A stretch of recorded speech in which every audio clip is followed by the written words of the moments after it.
إن الحمد لله نحمده ونستعينه ونستغفره ونعوذ بالله من شرور أنفسنا ومن سيئات أعمالنا من يهده الله فلا مضل له ومن يضلله فلا هادي له وأشهد أن لا إله إلا الله وحده لا شريك له وأشهد أن محمدا عبده ورسوله يا أيها الذين آمنوا اتقوا الله حق تقاته ولا تموتن إلا وأنتم مسلمون يا أيها الناس اتقوا ربكم الذي خلقكم من نفس واحدة وخلق منها زوجها وبث منهما رجالا كثيرا ونساء واتقوا الله الذي تساءلون به والأرحام إن الله كان عليكم رقيبا يا أيها الذين آمنوا اتقوا الله وقولوا قولا سديدا يصلح لكم أعمالكم ويغفر لكم ذنوبكم ومن يطع الله ورسوله فقد فاز فوزا عظيما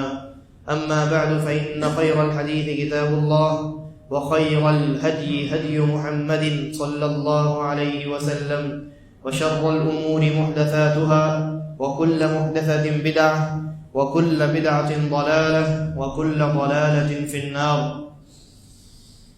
قال الله عز وجل ونعلم ما توسوس به نفسه وَنَحْنُ أَقْرَبُ إِلَيْهِ مِنْ حَبْلِ الْوَرِيدِ. ہر قسم کی حمد و ثنا، تعریف و توصیف، کبریائی اور بڑائی، عظمت و بزرگی اللہ تبارک و تعالیٰ کے لیے لائق و زیبا ہے. درود و سلام نازل ہو تمام انبیاء کرام پر، بالخصوص نبی آخر الزمان جناب محمد رسول اللہ صلی اللہ علیہ وسلم پر، جنہیں اللہ تبارک و تعالی نے اپنی آخری شریعت اور اپنی آخری کتاب کے ساتھ مبعوث فرمایا، اور جنہوں نے اللہ رب العالمین کی جانب سے عطا کردہ رسالت کو مکمل طور پر امت تک پہنچا دیا، اور امت کو اس حال میں چھوڑ کر کے اس دنیا سے رخصت ہوئے کہ آپ نے خیر اور خیر کی تمام شکلوں اور تمام راستوں سے امت کو آگاہ کر دیا تھا، اور شر، برائی اور گناہ کے تمام راستوں اور تمام شکلوں سے امت کو خبردار کر دیا تھا. حضرات گرامی، اللہ تبارک و تعالیٰ نے قرآن مجید میں ارشاد فرمایا وَنَعْلَمُ مَا تُوَسْوِسُ بِهِ نَفْسُهُ، کہ انسان کی نفس میں، انسان کے جی میں، انسان کے دل میں جو وسوسہ پیدا ہوتا ہے، ہم اس وسوسے سے بھی اچھی طریقے سے واقفیت رکھتے ہیں. انسان کے دل میں مختلف خیالات مختلف اوقات میں آتے رہتے ہیں. اللہ تبارک و تعالی دل میں اٹھنے والے، پیدا ہونے والے ان خیالات اور ان وسوسوں سے واقف ہے، لیکن دل کے اندر یہ جو وسوسے ہوتے ہیں، یہ وسوسے بسا اوقات انسان کو گمراہی کی دہلیز تک لے جاتے ہیں.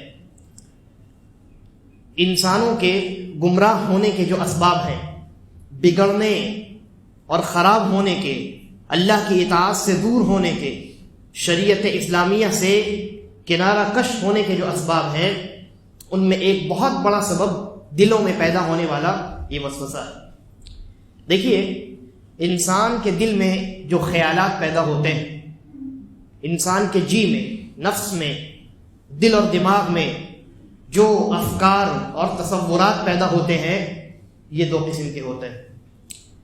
پہلی قسم وہ ہوتی ہے جو شیطان کی جانب سے ہوتی ہے، اور دوسری قسم وہ ہوتی ہے جو فرشتے کی جانب سے ہوتی ہے، یعنی اللہ تبارک و تعالیٰ کی جانب سے ہوتی.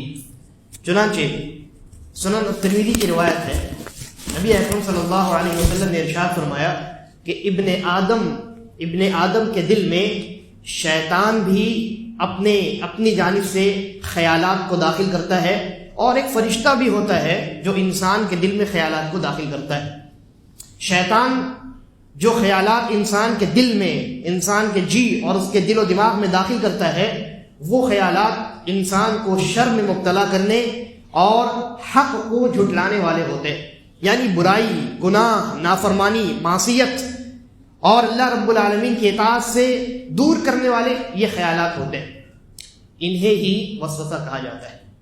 وسوسہ ان خیالات کو کہا جاتا ہے جو شیطان کی جانب سے اللہ رب العالمین کی نافرمانی کے متعلق انسان کے دل میں ڈالے جاتے ہیں۔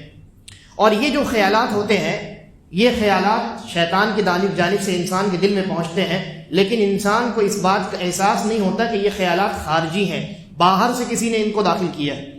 اسی لیے وسوسے کی جو تعریف علماء نے لکھی ہے نا، وہ لکھی ہے کہ انسان کے دل میں وہ برے خیالات جو غیر محسوس طریقے سے سمجھ میں نہ آئے، انسان کو غیر محسوس طریقے سے انسان ان کو محسوس نہ کر سکے، وہ برے خیالات جو غیر محسوس طریقے سے انسان کے دل میں داخل ہو جائیں، انہیں وسوسہ کہا جاتا ہے، اور یہ شیطان کی جانب سے۔ تو اللہ کے نبی صلی اللہ علیہ وسلم نے فرمایا کہ شیطان انسان کے دل میں برے خیالات ڈالتا ہے، اللہ کی نافرمانی کے خیالات، شر میں مبتلا کرنے والے خیالات اور حق کو جھٹلانے والے خیالات ڈالتا ہے۔ وہیں دوسری جانب جو فرشتہ ہے، وہ فرشتہ انسان کو بھلائی میں اور اللہ کی فرما برداری میں لگانے والے خیالات ڈالتا ہے اور حق کو قبول کرنے والے خیالات ڈالتا ہے۔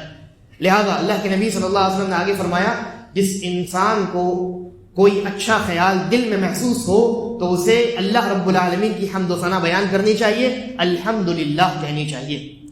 اور جس انسان کے دل میں برے خیالات پیدا ہوں، برے تصورات پیدا ہوں، تو اس انسان کو چاہیے کہ وہ فَلْيَسْتَعِذْ بِاللَّهِ مِنَ الشَّيْطَانِ الرَّجِيمِ، وہ شیطان مردود سے اللہ رب العزت کی پناہ طلب کرے، اعوذ باللہ من الشیطان الرجیم پڑھ لے۔ یہ بہت خطرناک چیز ہے وسوسہ۔ پہلے تو آپ نے یہ دیکھ لیا کہ انسان کے دل میں خیالات غیر محسوس طریقے سے دو قسم کے لوگ داخل کرتے ہیں، ایک شیطان اور ایک فرشتہ۔ اور فرشتے کی جانب سے غیر محسوس طریقے سے جو خیالات انسان کے دل میں داخل کیے جاتے ہیں، انہی کا نام وسوسہ ہے۔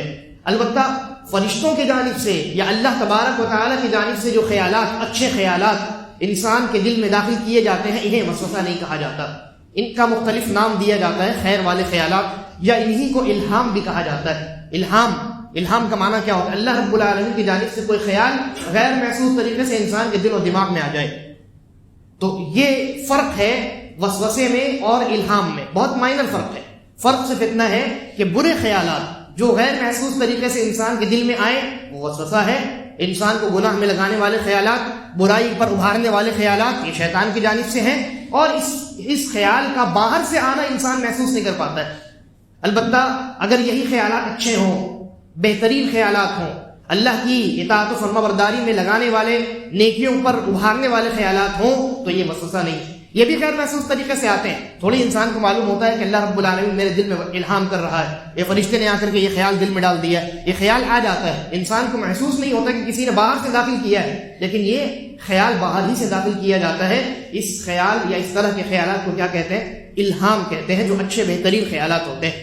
تو جب بہترین خیالات انسان کے دل و دماغ میں آئیں تو اللہ رب العالمین کی حمد و ثنا بیان کرنی چاہیے، اس لیے کہ یہ اللہ رب العالمین کی طرف سے ایک طریقے کی گائیڈنس انسان کو مل رہی ہے نا، انسان کو اللہ رب العالمین کی جانب سے رہبری حاصل ہو رہی ہے، اور خیال، ایک اچھا خیال، اللہ کی اطاعت کرنے والا خیال، رہبری اور رہنمائی کے طور پہ اللہ رب العالمین کی جانب سے انسان کے دل میں داخل کیا جا رہا ہے۔ لہذا انسان کو اللہ رب العالمین کی حمد و ثنا بیان کرنی چاہیے۔ کئی ایسے مواقع ہوتے ہیں جب انسان کو کچھ نہیں سوچتا، انسان کسی مسئلے میں اٹک جاتا ہے، اچانک اس کے دل میں اس مسئلے کے تعلق سے اللہ تبارک و تعالیٰ کوئی حل داخل کر دیتا ہے۔ یہ حل کہاں سے آیا؟ یہ اللہ رب العالمین کی جانب سے آیا۔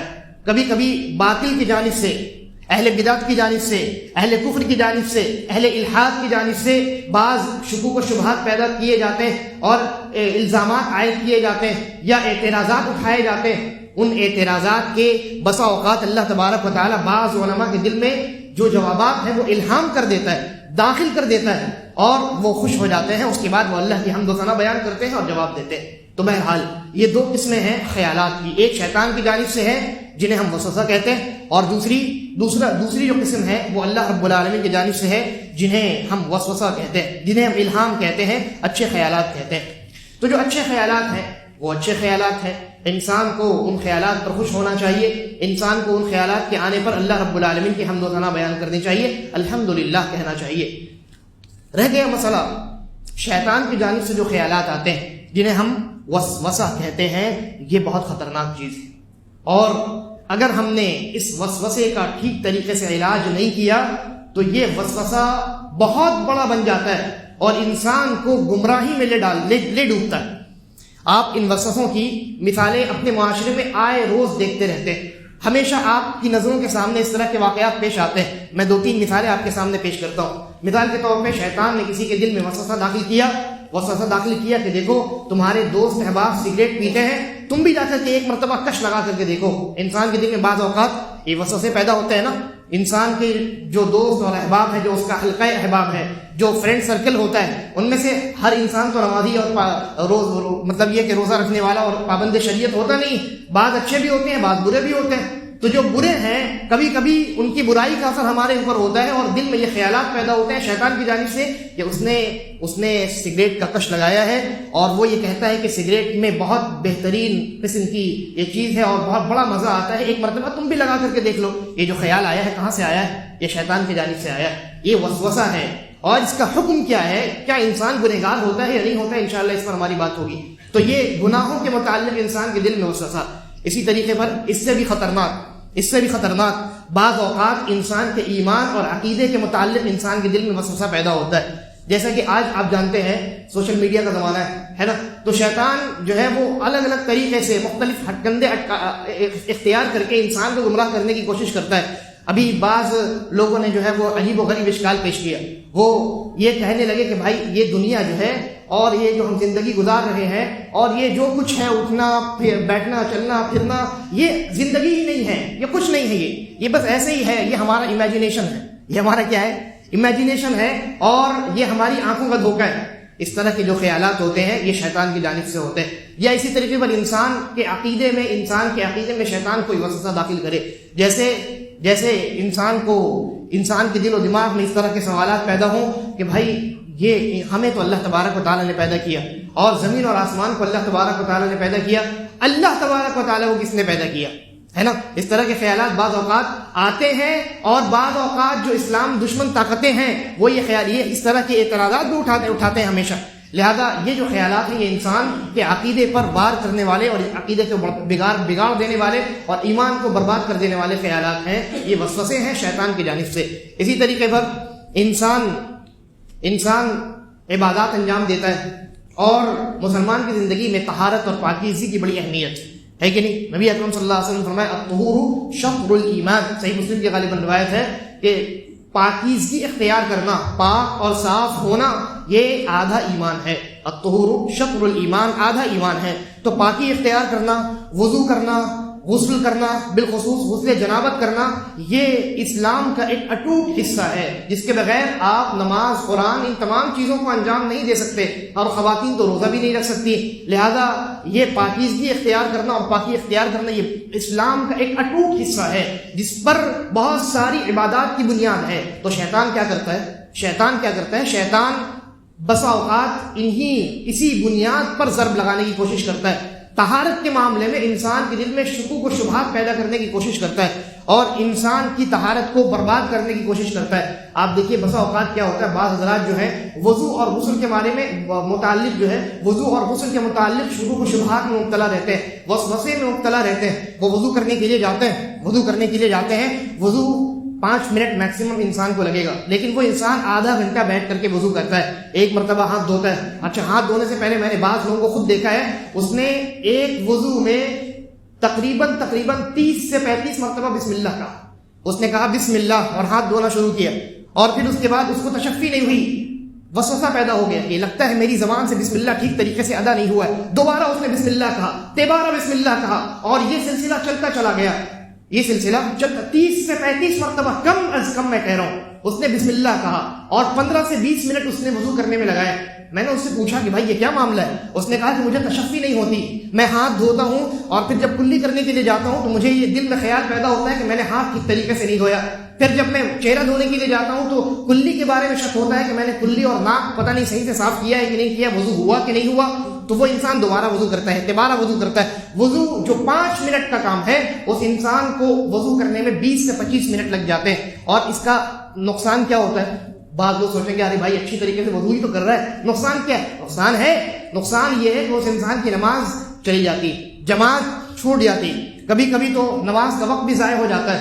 اور اسی طریقے پر غسل کا معاملہ ہے، بعض احباب کو ہمارے اللہ تعالیٰ ان پر رحم کرے بڑی خطرناک بیماری ہے، ان کو غسل کرنے میں جو ہے اب مطلب یہ سمجھ لیجیے 1 گھنٹہ لگتا ہے، 1 سے 1.5 گھنٹے وہ غسل خانے کے اندر واش روم کے اندر رہتے ہیں اور غسل کر رہے ہیں، بار بار پانی ڈال رہے ہیں، ان کے دل میں تشفی پیدا نہیں ہوتی، اس لیے کہ شیطان کے شکار بن چکے ہیں وہ۔ یہ وساوس ہیں، یہ وسوسے ہیں شیطان کی جانب سے جو انسان کو اپنی گرفت میں لے لیتے ہیں اور انسان کی زندگی خراب کر کے رکھ دیتے ہیں۔ ایسے لوگ جو ہے نا بعد میں جا کر کے ذہنی تناؤ کے شکار ہو جاتے ہیں اور ذہنی جو توازن ہے ان کا یہ بگڑ کر کے ختم ہو جاتا ہے، اور کبھی کبھی ایسے لوگ جو ہے پاگل ہو جاتے ہیں، مجنون کی حد تک پہنچ جاتے ہیں۔ لہذا یہ بہت خطرناک قسم کی بیماری۔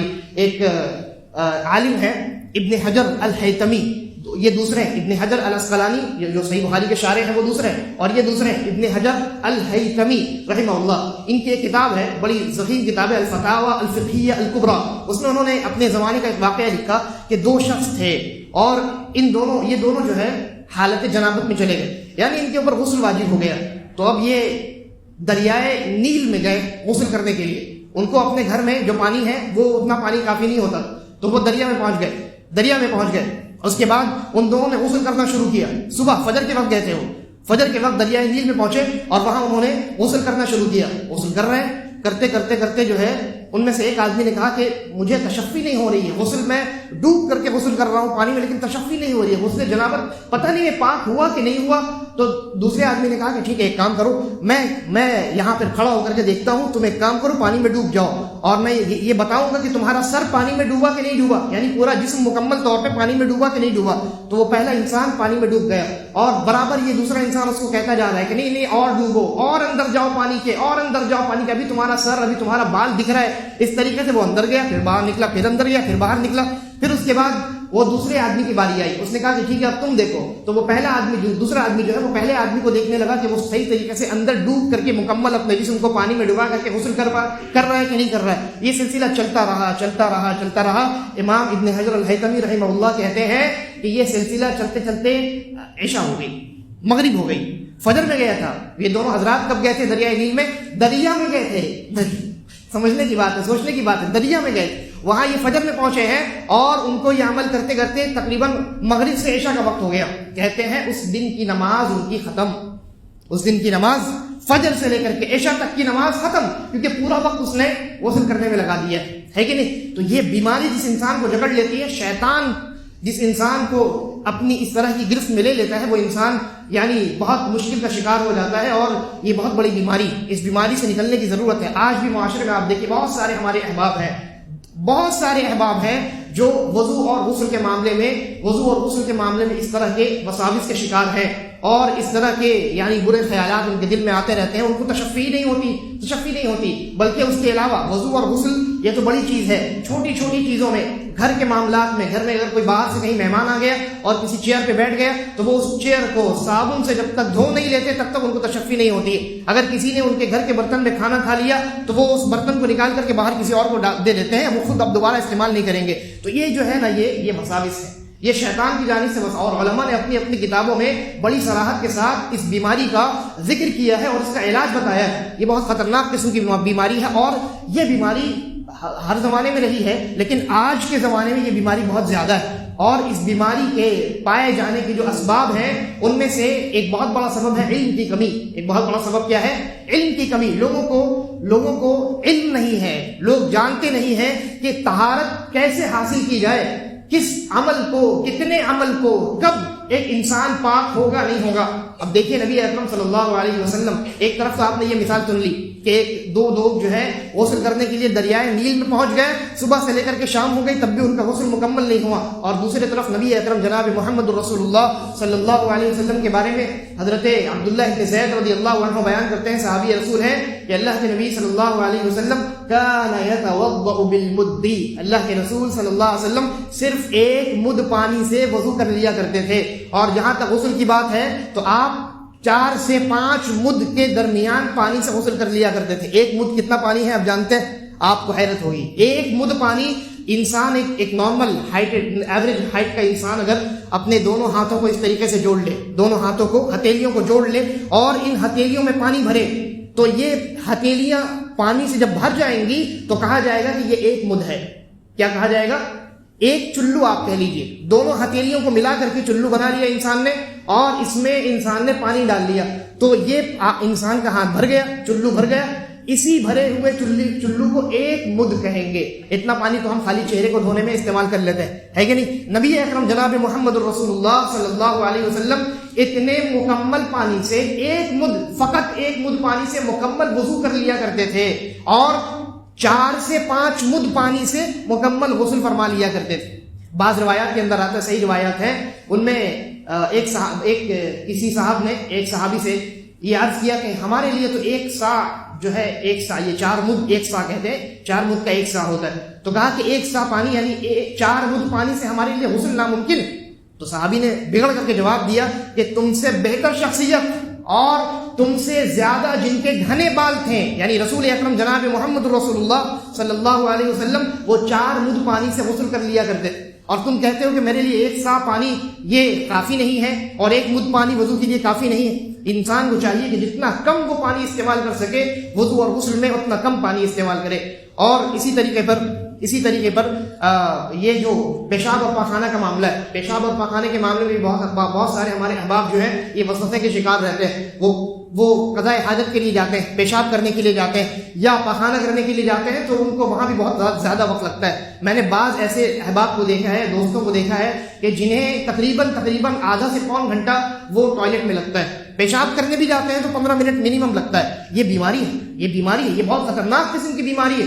اسی لیے بعض سلف کے بارے میں آتا ہے، جیسا کہ امام مالک رحمہ اللہ نے اپنے 2 شیخ کے بارے میں ذکر کیا ہے. امام مالک اپنے 2 استادوں کے بارے میں ذکر کرتے ہیں، ان میں سے ایک سنت پر عمل کرتے تھے اور شیطان کے اس بہکاوے سے دور تھے، اور دوسرے جو ہے وہ خود اس بات کا اقرار کرتے تھے کہ میں اس وسوسے کی بیماری میں مبتلا ہوں. امام مالک رحمہ اللہ کہتے ہیں کہ میرے استاد امام ربیعۃ الرائی کہا جاتا ہے ان کو، یعنی بڑے فقیہ قسم کے آدمی تھے اور فقیہ المدینہ کہلاتے تھے، اپنے زمانے کے امام تھے. کہتے ہیں امام مالک رحمہ اللہ کہ وہ 2 چیزوں میں بہت جلدی کیا کرتے تھے، 2 چیزوں میں بہت جلدی کیا کرتے تھے. ایک تو چیز ہے استبراء اور دوسری چیز ہے وضو.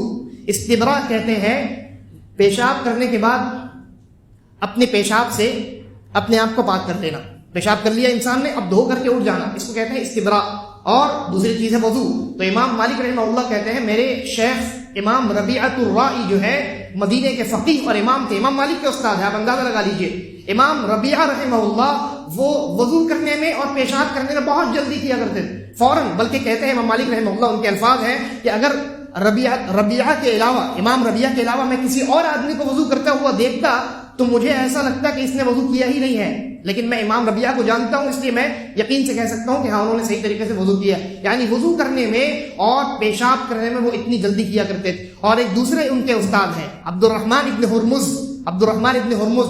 امام مالک رحمہ اللہ کہتے ہیں کہ یہ ان دونوں چیزوں میں بڑا وقت لگایا کرتے تھے، وضو کرنے میں اور ساتھ یعنی استبراء میں، پیشاب کرنے میں، ان دونوں چیزوں میں بڑا وقت لگایا کرتے تھے. وَيَقُولُ، اور وہ خود کہا کرتے تھے، مُبْتَلًا لَا تَقْتَدُوا بِي، میں شیطان کی اس بیماری میں مبتلا ہوں، میری اقتدا مت کرنا، خبردار یہ بیماری مجھے لگی ہے، میری اتباع مت کرنا، میری دیکھا دیکھی تم بھی پیشاب میں اور وضو کرنے میں ہرگز جلدی مت کرنا. تو یہ بہت خطرناک قسم کی بیماری، یہ بیماری جن لوگوں کو لگ جاتی ہے وہ بیچارے ذہنی طور پہ بھی بڑے ٹینشن میں رہتے ہیں، اور نماز اور روزہ، اور میں نے بہت سارے، ہمارے اللہ ان پر رحم کرے، ان کے بہت سارے لوگوں کو میں نے دیکھا ہے کہ ایک وقت میں وہ 5 وقت کے نمازی تھے، روزوں کا، قرآن کریم کی تلاوت کا بڑا اہتمام کیا کرتے تھے، لیکن اچانک وہ مسجد سے غائب ہو گئے. معلوم کرنے پہ یہ علم ہوا، انہوں نے خود اپنی زبان سے بتایا کہ مجھے تشفی نہیں ہوتی ہے، میں ہر وقت اپنے آپ کو ناپاک محسوس کرتا ہوں، لہذا میں مسجد کیسے آؤں، نماز کیسے پڑھوں. تو دیکھا آپ نے شیطان کس طریقے سے ان وساوس کی بنیاد پر انسان کو اللہ رب العالمین سے ہی دور کر ڈالتا ہے، تو یہ شیطان کی اتباع ہے، شیطان کی پیروی ہے، شیطان کی جانب سے اٹھنے والے یہ وسوسے ہیں. اسی طریقے پر عبادات میں آپ دیکھ لیجئے، عبادات کے معاملے میں بہت سارے ہمارے احباب ہیں، اور ہمارے ایک استاد ہیں، انہوں نے بیان کیا اپنے استاد کے بارے میں کہ جامعہ سلفیہ کے وہ استاد رہ چکے ہیں، رحمہ اللہ انتقال ہو گیا، وہ فرماتے ہیں کہ میں جب ان کے بغل میں کھڑا ہوتا تھا تو نماز شروع ہوئی، اللہ اکبر، اس کے بعد انسان سورۃ الفاتحہ پڑھتا ہے تو وہ پہلی آیت جو ہے الحمدللہ رب العالمین کم از کم 10 سے 15 مرتبہ دہرایا کرتے تھے، الحمدللہ رب العالمین. پھر ان کو تشفی نہیں ہوئی، پتہ نہیں ہاں نکلی یا عین نکلی کہ نہیں نکلی، را ٹھیک سے میں نے ادا کیا کہ نہیں کیا. پھر دوبارہ وہ الحمدللہ رب العالمین، پھر تبارہ چوبارہ، اس طریقے سے 10 سے 15 مرتبہ. اور کہتے ہیں کہ وہ اپنی اس بیماری پر رویا کرتے تھے، اسی طریقے پر تحیات میں بیٹھتے تھے.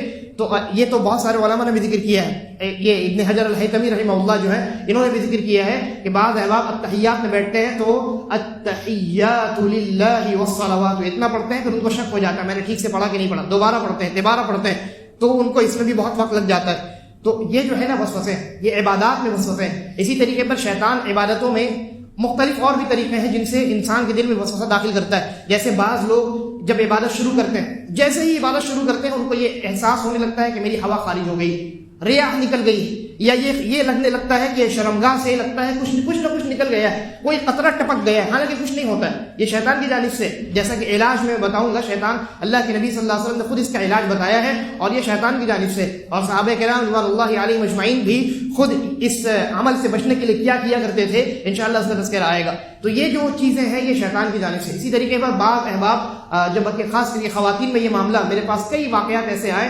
خواتین میں سے بعض نے یہ کہا کہ وہ بعض ہماری رشتہ دار بھی ہیں کہ وہ جب نماز کے لیے کھڑی ہوتی ہے تو اللہ اکبر کہنے کے بعد نماز میں ان کا دھیان ہے، ماشاءاللہ پڑھی لکھی ہے، لیکن جیسے ہی نماز شروع کرتی ہے تو ان کو لگتا ہے کہ پیچھے کوئی انسان کھڑا ہے، پیچھے کوئی کھڑا ہے. اور پھر جب پھر وہ نماز توڑ ڈالتی ہے، نیت توڑ دیتی ہے، پھر پیچھے مڑ کے دیکھتی ہیں کوئی نہیں ہے، اور پھر دوبارہ نماز شروع کرتی ہیں. پھر ان کو محسوس ہونے لگتا ہے کہ کوئی ان کے پیچھے ہے، بوجھ محسوس ہوتا ہے پیچھے. یہ شیطان ہے، یہ شیطان. اور خاص طور سے شیطان کا نام اللہ کے نبی صلی اللہ علیہ وسلم نے ذکر کیا ہے اس ایک حدیث کے اندر، جس کا تذکرہ انشاءاللہ آئے گا. تو یہ جو ہے مختلف طرح کے وسوسے ہیں، یہ شیطانی ہٹ کنڈے ہیں انسان کو نمازوں سے، اللہ کی عبادات سے ہٹانے اور دور کرنے کے لیے، انسان کے عقیدوں میں بگاڑ پیدا کرنے کے لیے. آپ جانتے ہیں ایک معبد الجہنی کے بارے میں مجھے یاد آتا ہے، یہ ایک دوسرا گمراہ شخص تھا. اس نے جو ہے نا 40 دن اپنے آپ کو گھر میں بند کر لیا، 40 دن اپنے آپ کو گھر میں بند کر لیا، اور 40 دن کے بعد جب باہر نکلا تو اس نے یہ دعویٰ کیا کہ دیکھو یہ اللہ رب العالمین جو ہے ہماری حرکتوں اور ہمارے افعال سے واقف نہیں، اللہ رب العالمین کچھ نہیں جانتا، جب ہم کچھ کرتے ہیں تب اللہ کو معلوم ہوتا ہے، پہلے سے نہیں معلوم ہوتا. اس نے اللہ کے علم کی نفی کر دی. 40 دن وہ گھر میں بند رہا، شیطان نے اس کے اوپر 40 دن کام کیا، اس کے بعد تب جا کر کے یہ انسان گمراہ ہوا اور ایک گمراہ فرقہ مکمل پیدا ہو گیا. تو یہ شیطانی ہٹ کنڈے ہوتے ہیں انسان کے عقیدے میں بگاڑ پیدا کرنے کے لیے، انسان کے ایمان کو برباد کرنے کے لیے، انسان کی عبادات کو باطل قرار دینے کے لیے، بلکہ انسان کو اللہ رب العالمین سے دور کر کے اپنا متبع بنانے کے لیے، شیطانی انسان کو بنانے کے لیے. لہذا اس معاملے میں انسان کو بہت زیادہ احتیاط کرنی چاہیے، اور خاص طور پر شریعت میں اس کا جو علاج بتلایا گیا ہے اس علاج پر انسان کو فوکس کرنا چاہیے. اس سے قبل کہ میں آپ کے سامنے علاج بتلاؤں، یہ بتلاؤں، اس بات کا ذکر کروں کہ جو وسوسے پیدا ہوتے ہیں، آپ جانتے ہیں ہمارے دلوں میں بھی، ایمان والوں کے دلوں میں زیادہ تر، جن کے دل میں جتنا زیادہ ایمان ہوتا ہے اتنا زیادہ ان کے دلوں میں وسوسے پیدا ہوتے ہیں. اور اس کی دلیل کئی دلائل ہیں. جیسا کہ نبی اکرم صلی اللہ علیہ وسلم کے زمانے میں بعض صحابہ نے آ کر کے اللہ کے نبی صلی اللہ علیہ وسلم سے یہ شکایت کی، یہ کہا کہ اللہ کے رسول، ہمارے دلوں میں ایسے خیالات پیدا ہوتے ہیں کہ ہم انہیں اپنی زبان سے بیان نہیں کر سکتے. اور ایک روایت میں بعض صحابہ نے کہا کہ اللہ کے رسول، ہمارے دلوں میں ایسے خیالات پیدا ہوتے ہیں کہ ان خیالات کو بیان کرنے سے زیادہ ہم یہ اچھا سمجھتے ہیں کہ ہمیں آسمان سے گرا کر کے موت دے دی جائے. اور تو اللہ کے نبی صلی اللہ علیہ وسلم نے کیا جواب دیا؟ کہا ذاک صریح الایمان، ذاک صریح الایمان، یہ تو تمہارے ایماندار ہونے کی علامت ہے، یہ تمہارے ایماندار ہونے کی علامت ہے کہ تمہارے دلوں کے اندر ایمان ہے. امام نووی رحمہ اللہ اس حدیث کی شرح میں لکھتے ہیں اس کا مطلب یہ ہے کہ انسان کے دل میں وہ برے خیالات پیدا ہوئے جن کو بیان کرنے سے انسان بہتر سمجھتا ہے کہ آسمان سے اس کو گرا دیا جائے اور وہ انسان مر جائے، ہے نا. تو امام نووی رحمہ اللہ کہتے ہیں اس حدیث کا مطلب یہ ہے کہ انسان کے دل میں خیالات تو پیدا ہوئے شیطان کی جانب سے، لیکن انسان نے ان کی اتباع نہیں کی، اور یہ انسان کا ایمان ہی ہے جو ان خیالات کی اتباع کرنے سے، حتیٰ کہ اس کو زبان سے بیان کرنے سے بھی روکتا ہے. تو جس انسان کے دل میں خیالات اس طرح کے برے برے پیدا ہوں اور وہ ان خیالات کی اتباع نہ کرے، ان کو جھٹک دے، ان کو بیان نہ کرے، یہ اس بات کی دلیل ہے کہ اس کے دل کے اندر ایمان بہت زیادہ ہے. کیونکہ ابن عباس رضی اللہ عنہما فرماتے ہیں، ان کے بارے میں آتا ہے کہ یہودیوں نے ان سے کہا، ابن عباس رضی اللہ عنہما سے کسی نے کہا کہ یہودی کہتے ہیں کہ ہم جب اللہ کی عبادت کرتے ہیں اپنے طریقے پر، وہ جب نماز پڑھتے ہیں یہودی اپنے طریقے پر، تو ہمیں تو کوئی وسوسہ نہیں ہوتا ہے. ہاں، ابن عباس رضی اللہ عنہما سے کسی نے کہا کہ ہم جب یہودی جب نماز پڑھتے ہیں، عبادت کرتے ہیں، تو کوئی وسوسہ ان کو ہوتا نہیں ہے، وسوسہ خالی مسلمانوں کو ہوتا ہے. تو ابن عباس رضی اللہ عنہما نے جواب دیا کہ بھائی شیطان بگڑے ہوئے دلوں میں جا کر کے کیا کرے گا؟ شیطان بگڑے ہوئے باطل اور خراب دلوں میں جا کر کے کیا کرے گا؟ جن کے اندر ایمان ہوتا ہے وہ ان ایمان کو خراب کرنے کے لیے کوشش کرتا ہے اور وسوسہ داخل کرتا ہے. لہذا اگر وسوسے آ رہے ہیں تو نا امید ہونے کی ضرورت نہیں ہے، اور نہ ہی یہ خیال پیدا ہونا چاہیے کہ اب تو میں کافر ہو گیا، میں منافق ہو گیا، میں مشرک ہو گیا. ہرگز نہیں.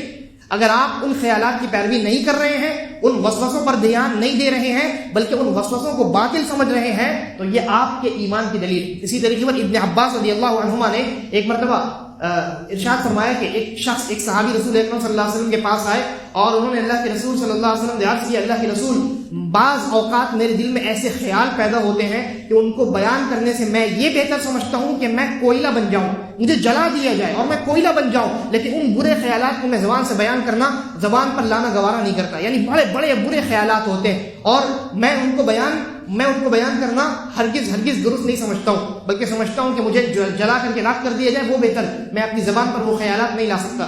تو اللہ کے نبی صلی اللہ علیہ وسلم نے 3 مرتبہ اللہ اکبر کہا اللہ اکبر اللہ اکبر اللہ اکبر. اس کے بعد کہا الحمدللہ الذی رد کیدہ الی الوسوسہ، کہ تمام تعریفیں اس اللہ کے لیے ہے جس نے شیطان کی سازشوں کو، شیطان کے مکر و فریب کو وسوسے کی جانب لوٹا دیا ہے. یعنی مومن لوگ جو ہیں شیطان ان پر صرف اپنے وسوسے کے ذریعے سے حملہ کر پاتا ہے، اور جو غیر مومن لوگ ہیں، جو گمراہ لوگ ہیں، شیطان ان کو وسوسوں کے ذریعے سے اور دیگر بہت سارے ذرائع سے گمراہ کر ڈالتا ہے. لیکن جو مومن حضرات ہیں، شیطان ان پر صرف اتنا کر سکتا ہے کہ دل میں برا خیال ڈال دے، اور جو مومن لوگ ہیں وہ ان برے خیالات کی پیروی نہیں کرتے، چنانچہ بچ جاتے ہیں. یہ اللہ رب العالمین کا کتنا بڑا انعام ہے کہ شیطان سے انسانوں کو، مومنوں کو بطور خاص اللہ تبارک و تعالیٰ نے محفوظ رکھا ہے. لہذا انسان کے دل میں جب وسوسے پیدا ہوں تو نا امید نہیں ہونا چاہیے.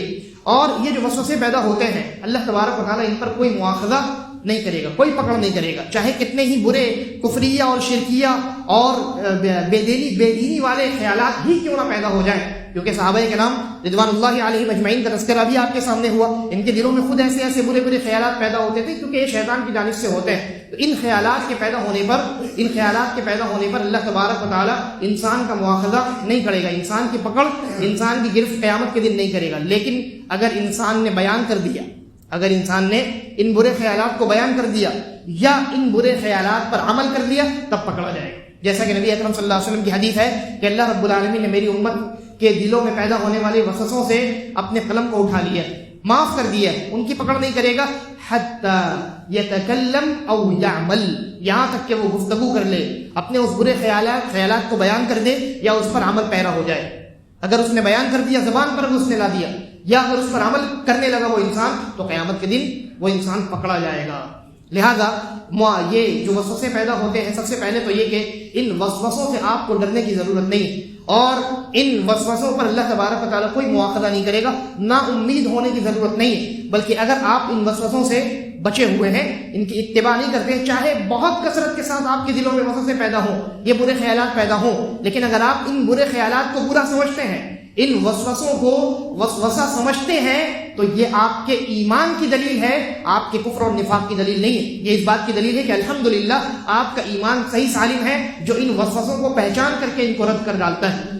اور اب اس کے بعد دیکھیے، جیسا کہ میں نے عرض کیا، یہ بڑی خطرناک قسم کی بیماری ہے، باتیں بہت زیادہ ہیں، خطرناک قسم کی بیماری ہے. اختصار میں ان کا علاج آپ کے سامنے ذکر کرتا ہوں. دیکھیے، جہاں تک عقیدے میں وسوسہ پیدا ہونے کا تذکرہ ہے کیا میں نے، عقیدے اور ایمان میں اگر انسان کا یہ برے خیالات انسان کے ایمان اور عقیدے میں داخل ہو جائیں تو انسان کو 2 کام کرنا چاہیے.